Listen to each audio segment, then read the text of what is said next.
Hai, balik lagi dengan gua Bayu di Ekonom Pemalas. Kali ini gua mau bahas soal sumber data yang dipergunakan untuk melakukan valuasi.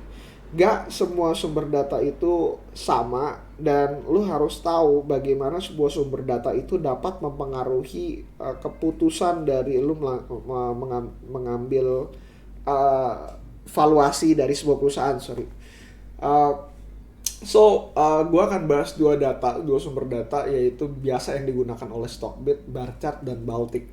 Barchart itu sendiri untuk coal, Baltic itu untuk container. Kalau misalkan ngomongin Barchart, lu harus tahu bahwa Barchart itu sebenarnya bukan transaksi dari coal itu sendiri, tapi mengenai futures dari coal. Nah, apa itu futures? Futures itu simpelnya adalah ada beberapa orang yang melakukan betting terhadap masa depan di mana mereka beranggapan masa depan akan jauh lebih buruk ataupun lebih baik dari masa sekarang. Inti dari futures market itu sendiri waktu pas dibangun untuk melakukan hedging terhadap komoditas jagung. Nah, intinya kalau pedagang melakukan membeli futures artinya mereka takut kalau misalkan jagung mereka gagal panen sehingga mereka beranggapan ya udahlah gue jual aja harga sekian di mana harga jagung masih cukup tinggi. Kalau misalkan terjadi gagal panen ya gue mendapatkan keuntungan dengan premi tertentu tentu saja gitu. Atau untuk seorang penjual pedagang itu mereka akan melakukan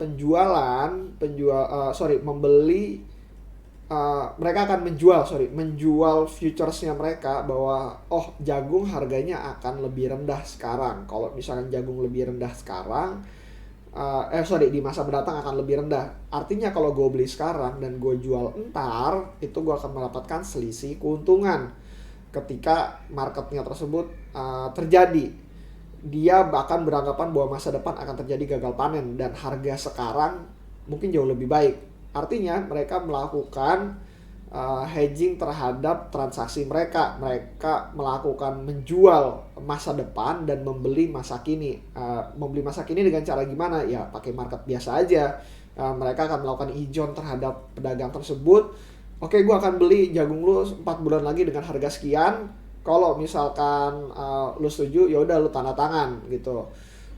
Sehingga dia bisa tahu bahwa ya udah terlepas dari berapapun gue tahu bakal gagal panen. Kalau misalkan gagal panen ya harga jagung akan turun sehingga gue bisa menjual dengan lebih tinggi. Intinya seperti itulah. Itu futures market itu sebenarnya hedging terhadap masa depan, terhadap kejadian masa kini. Nah, uh, uh, simpelnya kayak gitu, tapi kenyataannya futures market itu sendiri dipakai untuk para spekulan untuk melakukan fluktuasi pasar itu sendiri. Lu bisa ngecek di sebuah tambang kayak ITMG ataupun EPTB, ASP itu benar-benar berbeda banget pergerakannya terhadap bar chartnya itu sendiri. ASP atau average selling price dari sebuah coal itu bisa jadi tidak terimpact dari hedgingnya mereka gitu, dari future costnya mereka atau future salesnya. Jadi kalau future salesnya naik, ASP-nya mungkin nggak naik. Ketika futuresnya turun, ASP-nya mungkin nggak turun karena di dunia nyata ada yang namanya kontrak, dan kontrak tersebut bisa ada yang jangka panjang, jangka pendek. Yang lupa ketahui adalah bagaimana cara perusahaan tersebut melakukan mitigasi resiko. Jadi nggak semuanya langsung terimbas kepada perusahaan. Berikutnya lagi gue mau ngomongin tentang Baltic Index. Baltic Index ini tuh sebenarnya adalah average cost dari beberapa kontainer ketika hari tersebut terjadi transaksi. Baltic sendiri sebenarnya bukan nggak pernah sih, jarang banget digunakan untuk sebagai acuan untuk beberapa analis karena proses pengambilan data dari Baltic itu tidak kurang relevan. Mereka hanya akan mengambil data ketika terjadinya transaksi. Jadi kalau misalkan terjadi transaksi kontainer 40 feet doang, ya udah rata-rata kontainer hari itu adalah harganya segitu. Padahal kontainer 40 feet itu mahal gitu. Sedangkan kalau misalkan terjadi kontainernya cuma 20 feet doang, ya itu kan murah. Jadi sehingga rata-ratanya akan menjadi lebih turun. Fluktuasinya bener-bener nggak dijaga. karena sumber pengambilan datanya seperti itu, lu mesti antisipasi kalau misalkan terjadinya misalkan lockdown atau terjadinya tidak adanya transaksi atau misalkan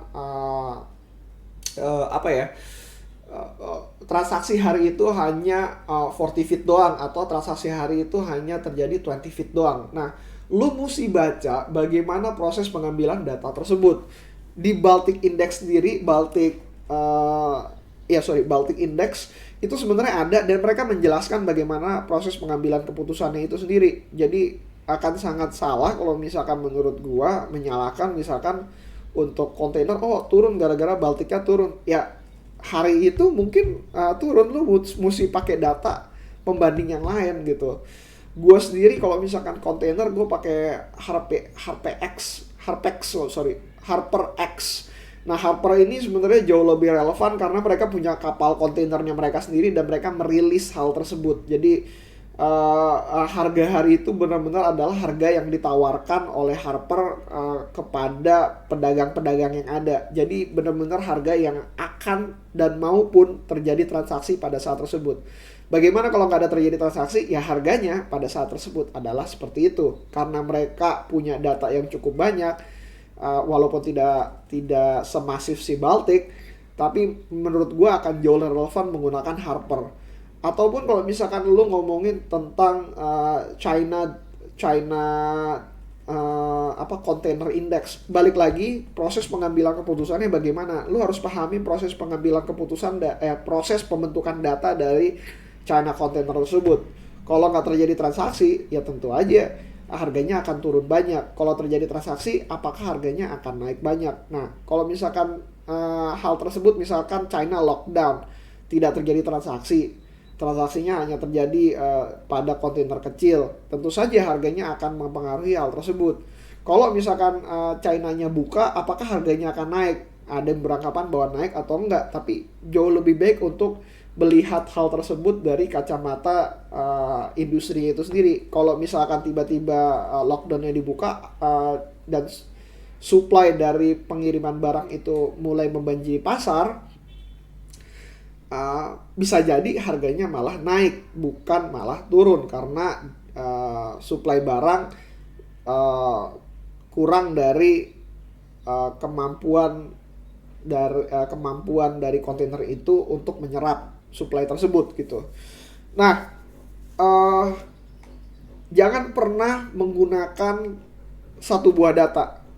Pergunakan data yang lain. Jadi yang pertama, lu harus tahu bagaimana proses pengambilan data tersebut dan bagaimana imbasnya terhadap industri. Yang kedua adalah pergunakan data pembanding.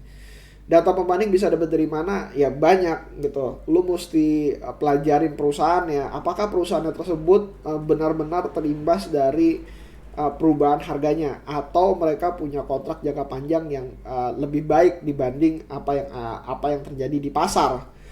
Nah, itu yang kedua. Selalu gunakan data pembanding. Dan perlu diingatkan juga bahwa informasi yang terjadi di pasar terlalu cepat dan singkat untuk dijadikan pengambilan keputusan. Jadi akan jauh lebih baik lu melakukan valuasi terhadap perusahaan tersebut dan sedikit valuasi secara makro untuk menemukan dalam jangka panjang apakah akan naik atau turun. And then you are going to bet according your own convictions. Kalau misalkan menurut lu terlalu tinggi untuk betting, terlalu beresiko untuk betting pada saat tersebut, ya nggak perlu betting. Nggak ada yang menyuruh lu untuk melakukan betting terhadap sesuatu informasi yang sama sekali lu tidak pahamin.